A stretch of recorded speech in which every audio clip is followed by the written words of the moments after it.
Hi, my name is Rob Savini, and I'm the Facilities Director at Innovative Office Solutions. Today, I'm going to talk about disinfectant, cleaning, and clear up a few misconceptions with some best practices. First thing I want to talk about is hand hygiene, or washing your hands versus a hand sanitizer. 80% of germs are transferred through your hands. So it's very important you wash your hands on a regular basis throughout the day. The CDC recommends washing your hands with soap and water for at least 20 seconds. A good way to remember this is to hum the happy birthday song or even row, row, row your boat. Remember though, at least 20 seconds, and don't forget about your thumbs. If you do not have a water source nearby to wash your hands with soap and water, you should have an alcohol-based hand sanitizer with you. You can keep this in your car, your pocket, or purse, but always have one nearby. Use it frequently, but remember, it does not replace washing your hands with soap and water. The CDC also recommends your hand sanitizer be at least 60% ethyl alcohol or more. The next section I like to talk about is the difference between sanitizing and disinfecting, because there is a clear difference. Sanitizing refers to 99.9% destruction of bacteria. Yes, 99.9%. However, keep in mind that 0.01 makes a big difference when talking about the spread of germs. Sanitizers also have zero cleaning capabilities. It only sanitizes. On the other hand, disinfectants or disinfection refers to 100% destruction of bacteria, viruses, and fungus. 100%.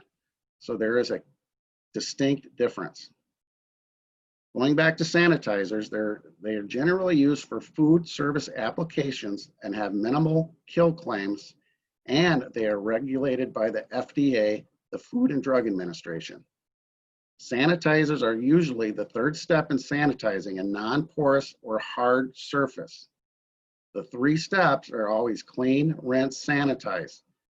These types of sanitizers do not require rinsing on food contact surfaces. Again, clean, rinse, and the third step is spray your sanitizer and walk away and let air dry. As stated earlier, disinfection refers to 100% destruction of bacteria, viruses, and fungus.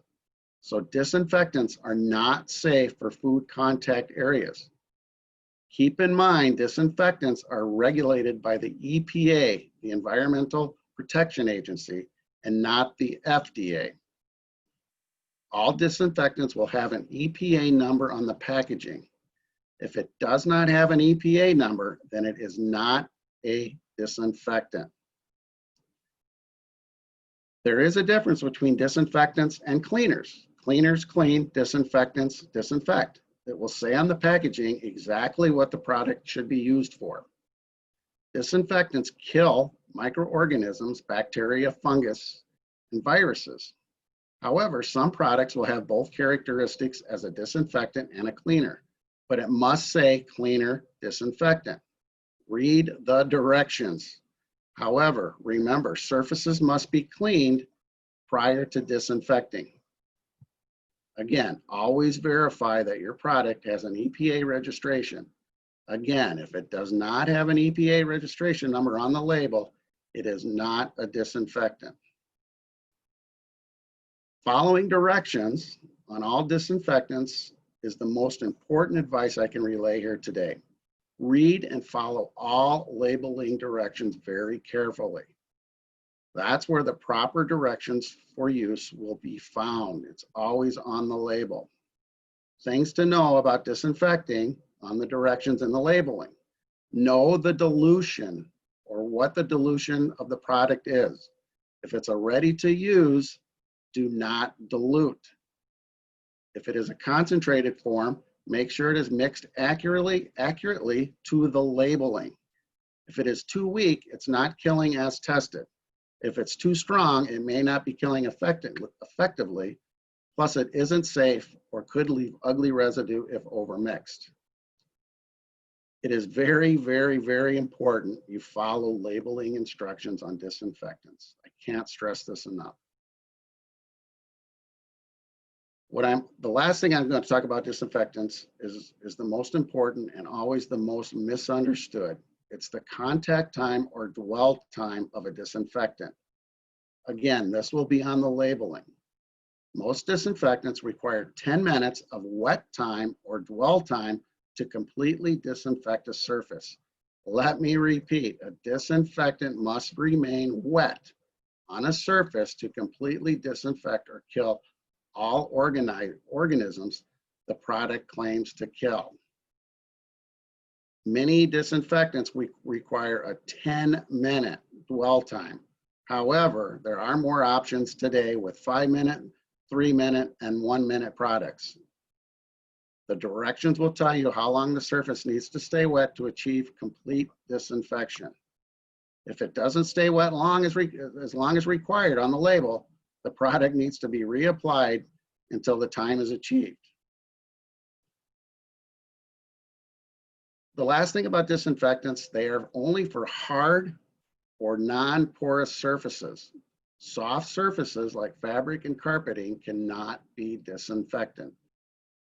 Only hard surfaces. The last thing I want to talk about is microfiber towels. Microfiber cloths can remove smaller soils, even microorganisms. However, they do not kill microorganisms. Microfiber towels need to be cleaned after each use. What they can do is they pick up 98 to 99% of a bacteria colony. The combination of a microfiber and disinfectant provides the best reduction of microorganisms on a hard surface. If you do not have a microfiber available, use a paper towel or a paper wipe. Cloth towels are not recommended to use with disinfectant. In review, remember to wash your hands regularly with soap and water throughout the day. Clean and disinfect your environment, whether it's your workspace or at home, and always read directions when handling disinfectants or any type of cleaning chemical. Be safe, and thank you for your time.